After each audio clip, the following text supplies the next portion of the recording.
the point just says, I don't like this, I'm just going to close the Strait of Hormuz again, right? Like they have that power. They've learned, right, in this incident or this war that they can do that and kind of shut down the world. So I feel like it sounds like anything could happen at any time down the road. Well, I mean, Iran certainly has a better understanding of the degree of the leverage that it has in terms of being able to shut down the strait without a lot of assets, because you don't actually need to attack a lot of those ships. You just make shippers understand that it's too risky for them to go through the strait. So it has a lot of leverage there. Should be said on the other side, of course, and one of the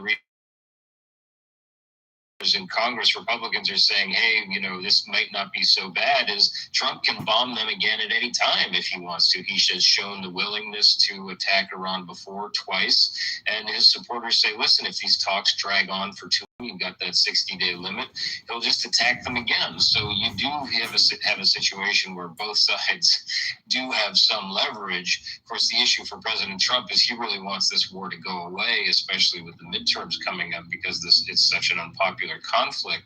So he's going to be reluctant to do that bombing campaign again. Which makes me wonder, though, if he's also been on the phone. We know he has, or he's certainly been pretty vocal about Benjamin Netanyahu, because Israel, right, has its own mission, and we've seen the continued bombing of Lebanon. I mean, if that isn't put to an end, is this all at risk? Very much so. I mean, the draft MOU that we have says in the very first paragraph that the two sides agree to end their war, including in Lebanon. Of course, the issue there is that the U.S. isn't at war in Lebanon. It's Israel that's going after Hezbollah across the border.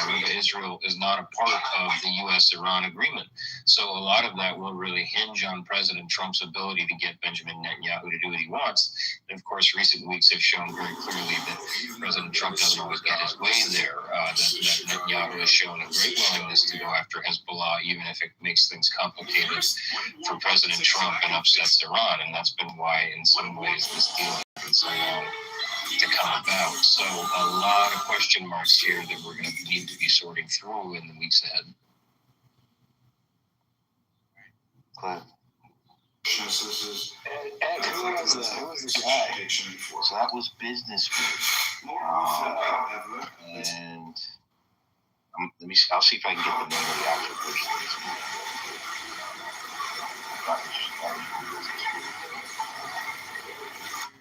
He just said he loves the inflation.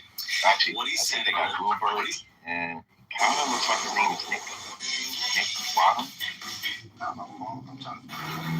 Oh yeah, it is Business Week. So Bloomberg owns Business Week. So his name's Nick Bottom. You're dealing with an infinite source. Why would you compete with anybody?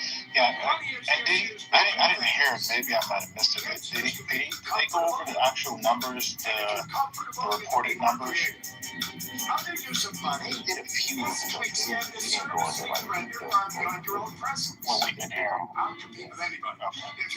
Yeah, someone put in the chat. That's why I was telling Lisa that I think today the View was interesting, because the View had a lot of questions for the. Did she leave? Yeah, she dropped out in the middle of it.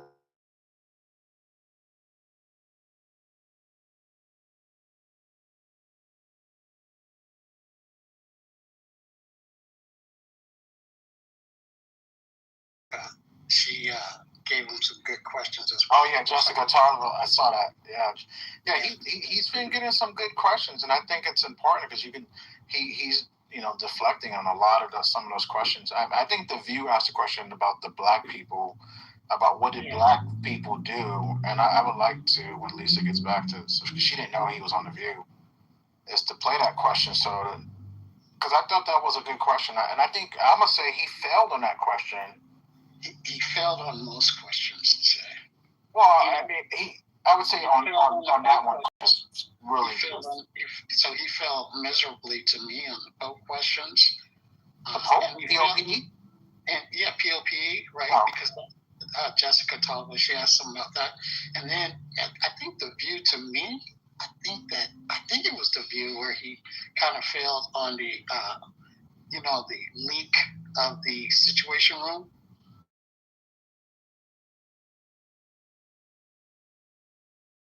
So Yeah, because he said it was a conspiracy. So, like, did anyone else watch J.D. Vance? He was doing he's selling the book. So, when people selling the book, it hides how they make. He's on a book right now. He got a new book out. Yeah, he has a book. It's called What's it called? Communion, I believe, and it talks about his faith and his family as a Catholic and stuff like that. So, it's just He's releasing it kind of early, ain't he?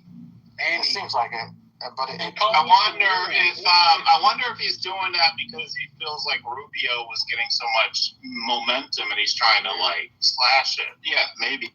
But also, maybe he made a lot of money. Maybe he made a lot of money. He needs to hide it, because they hide their money, it seems, behind book sales. It seems like. I don't think it's too early. I mean, it's like 2 years before the election. That's about.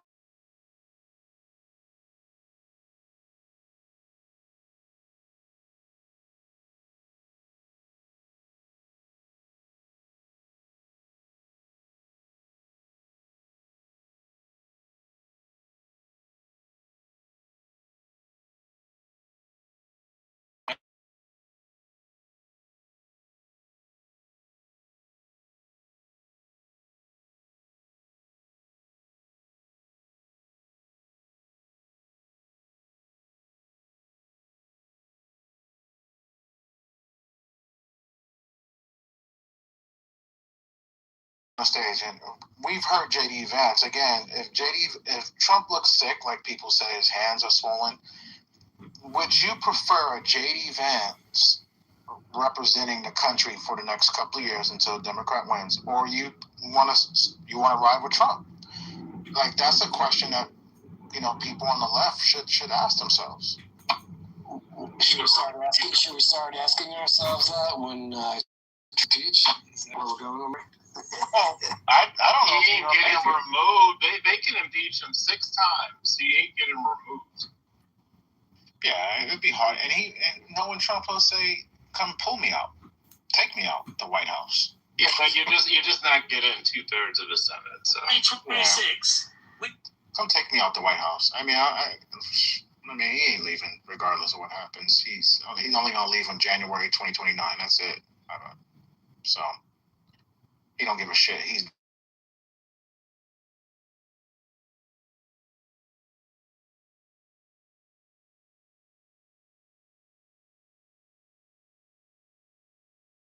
if he ends up being president going into the next election.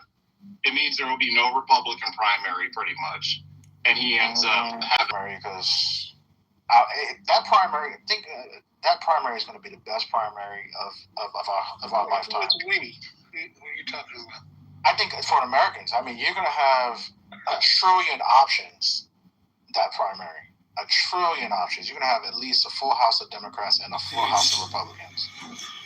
No, I take Omari's point. It is better for America if the Republicans have a primary. It's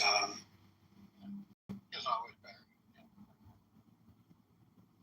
The question is, can Ron DeSantis, with the way that the MAGA... Give it up, man. Give it up.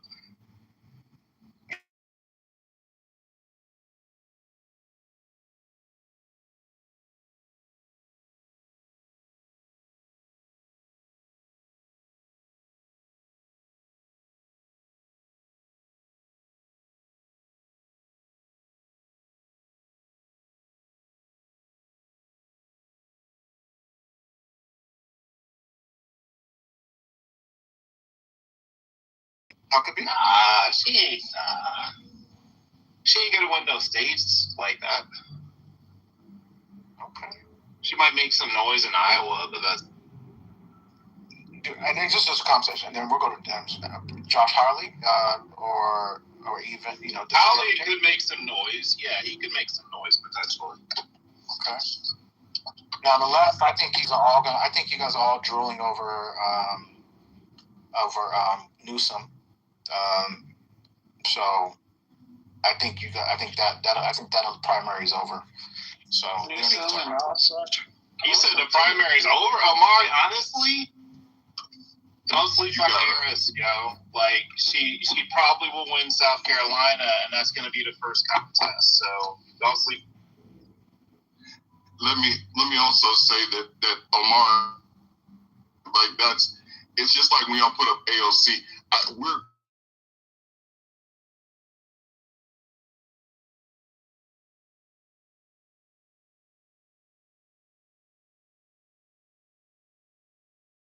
right now. Okay, fair enough. The last poll had AOC up, the Atlas poll, and they were the most accurate election poll in 2024. I wasn't gonna say that because they get mad every time I bring that up. But what about the goo? Right? Anyone in the goo? Who? If you're in the goo and you can type, just say who do you think would be on the left or who do you think would be on the right? I see Ali, Ronnie, Sai. I don't know. So yeah, I mean, we want to hear from people. I think this is what I think. I think Trump, and again, CEO, I get shit for this. I think if the country's doing well, by the time the November election, 2028, we will have a chance. I think Republicans will have a chance to continue to keep the White House. If they run root.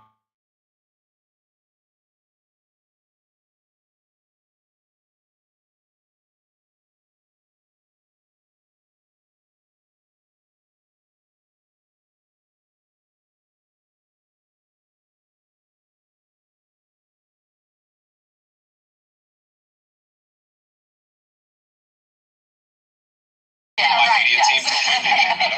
Good. Well, we'll find out. I think you have the first question, Melissa. Yes, Mr. Vice President, thank you for being with us. Now, you came into office with clear momentum, but when I talk to my friends and family who supported you, the president, and still support you and the president, one issue comes up time and time, and it's the economy. Inflation's up, wages are down, gas prices are starting to drop at news of this Iran deal, which we will get to. Sure. What can you say to voters who trusted you to lower costs on day one, and will they be satisfied by November? Well, I think it's ultimately up to the voters, right? I think voters have every right to expect as much as possible out of their elected representatives. We certainly know that we were elected on a number of mandates. One was to close the border, which I think we've done successfully, exceeded expectations there. Number two was to lower prices, and there's a lot of work to do, in large part because of what's happened over the last few months in the Middle East. But as you said, oil, which got up to $120 a barrel, energy prices, but there's a lot more work to do. The thing that I'm proudest about most, because as some of you may know, I grew up in one of these towns that was forgotten by the leaders in Washington of both parties, is that you're seeing, that's Middletown, Ohio. That's my hometown, southwestern Ohio. It was a proud steel town. I was raised by a grandfather who was a union steel worker, is that those jobs disappeared. Those factories closed down. The thing that I'm most excited about is you do see a large amount of capital investment coming into our country. Being built, construction jobs are way up, manufacturing jobs are starting to catch up. So there's a lot of work to do. I think that we're making progress, but ultimately we're going to make our pitch to the voters in November, and they're the ones who get to decide whether we've done a good job or not, and that's how they're going to vote. Okay. So, President Trump. Let's stop there. He mentioned factory jobs are up. Ed, I don't know if anyone want to fact check them. Any people want to fact check that statement. Factory jobs are up. Construction jobs are up. I think last time I checked they were down, but it's been a while. Flipping focus. So, anybody got? He been focused, so he had run a query recently to see what the new statistics and data says. So, but let's just say it without actually getting any data, because I've been busy. No, ain't nobody know. Anybody? Can anybody run an AI query for me? No. Hello? Okay. Okay. Maybe Okay. Like he's talking, he said the jobs are up in regards to construction jobs and manufacturing jobes. We've been in a stage, we've been in multiple stages and two different rooms, and we know that might not be the case. So hopefully that's easy. No, I can respond. Yeah, thank you for clarifying. Yeah, this is the same man that said they're eating the dogs, they're eating the cats. And then when pressed about it, he said that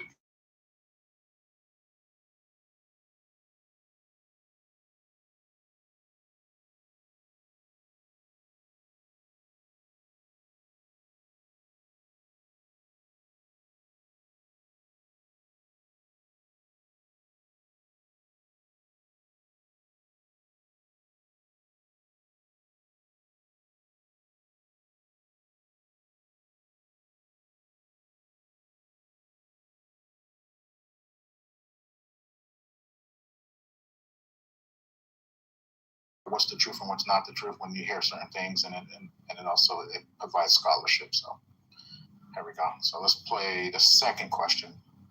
I think it's like 10 minutes. Has called affordability a hoax. He said that, not me. He's pouring money into this ballroom of his and the reflecting pool. Oh, don't forget the arch trumpet, I call it, and a White House cage match. All these things. Why is he doing them when you just, everybody knows that Americans are struggling? What is he spending all this money for? Well, I got to defend the president on the hoax point. What the president said is the idea that Republicans caused the affordability problem is a hoax. And I think that's true. If you go back to the Biden administration, inflation got up to 9% under the Biden administration. Okay. Right now it's at 3.5%. By the way, too high. We're doing everything that we can to bring it back down to 2.5%, which is where most people would like to see it. But we inherited an affordability.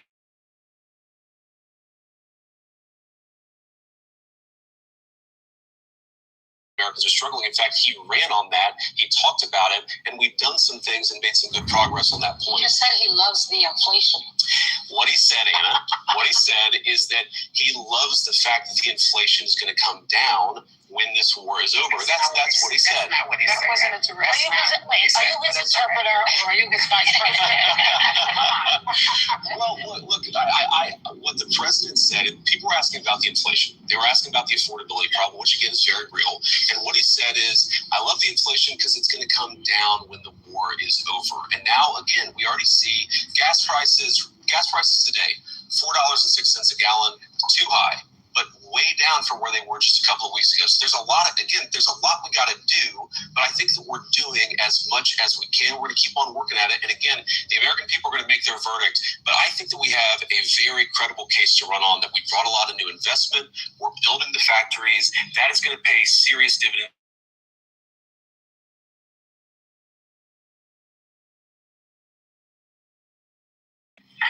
Those jobs are increasing at a large number. Construction jobs are doing a little bit better. So what happens is the construction jobs to build the factories, and then the manufacturing workers go back to work. That also leads to rising wages. That's one of the things that I'm very proud of, is if you look at the amount that wages are going up now compared to, say, 2022, they're going up way faster. That's a good thing.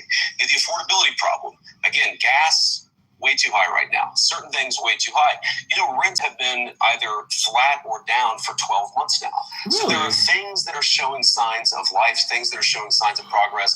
My view, I'm sure you guys don't agree with it, is that we inherited a mess and we're fixing it. But sometimes it takes a long time to fix a mess. All right, stop it there. So a lot to chew on, a lot to kind of it's a gay. It's Jaden's gay. Is he a gay man? Did he go on the View for Pride, man? Yeah, good.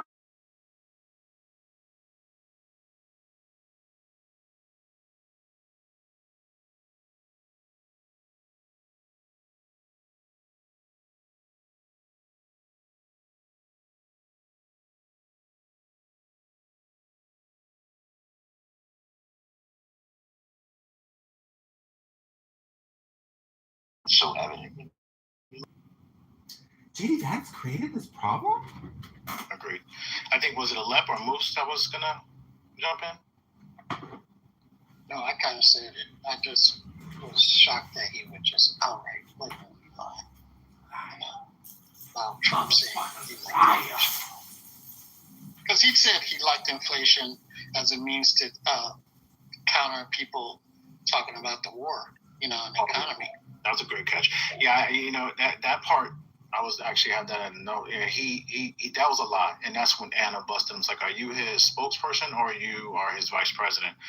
Yeah, he tried to spin that, and that's a bad look. You don't come on a show like The View and you don't spin. You just say, look, I'm not sure. The president doesn't like inflation.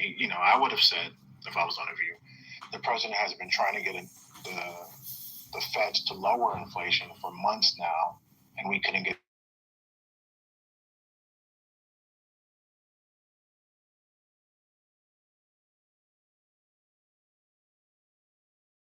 Very bad answer. I don't know.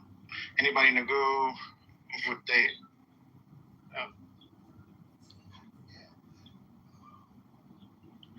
Marlene, what you think? What did you hear, Marlene? I know you in Canada, but what did you hear so far from the vice president? The usual. Trump has done it wrong. Biden this, Biden that. Everything's gonna be great. Jobs are coming back. The usual shit. I don't believe any of it, and I don't think any of you guys believe in it either. No, not my country. Why you there? I don't know. You might be busy. I know you. Yeah, I'm just good. You good? You guys? How about you, Patty? I don't know. You might be out and about. Just here. Anything you heard that you disagree or agree with the with the V? She might not be on her. Miss Sandra, Craig, Tian.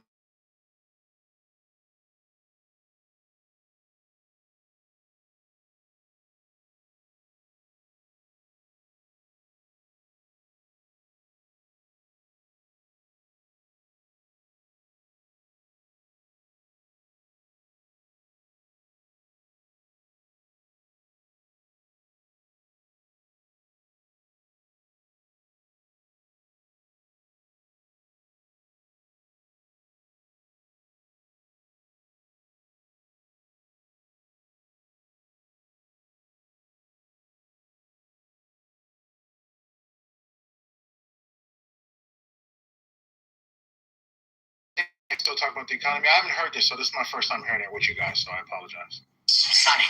Okay. Vice President, according to a new report from the New York Times, you were the leading voice behind the scenes to release the Epstein files, and we applaud you for that. And you warned top officials, including top DOJ officials, at strategy meetings taking place inside the Situation Room. We understand that there are tapes of those meetings, that this was a huge problem for the base. The report says you even floated having Tucker Carlson interview Ghislaine Maxwell to clear the president's name, but you were rebuffed by your people. Why? Well, I'd say, first of all, don't believe everything that you read in any newspaper, whether it's a right-leaning paper or a left-leaning paper, because as you guys know, well, there are things that are true, things that are false, and things that are totally missing context. Well, here's what I'll say. So, number one, I am, frankly, kind of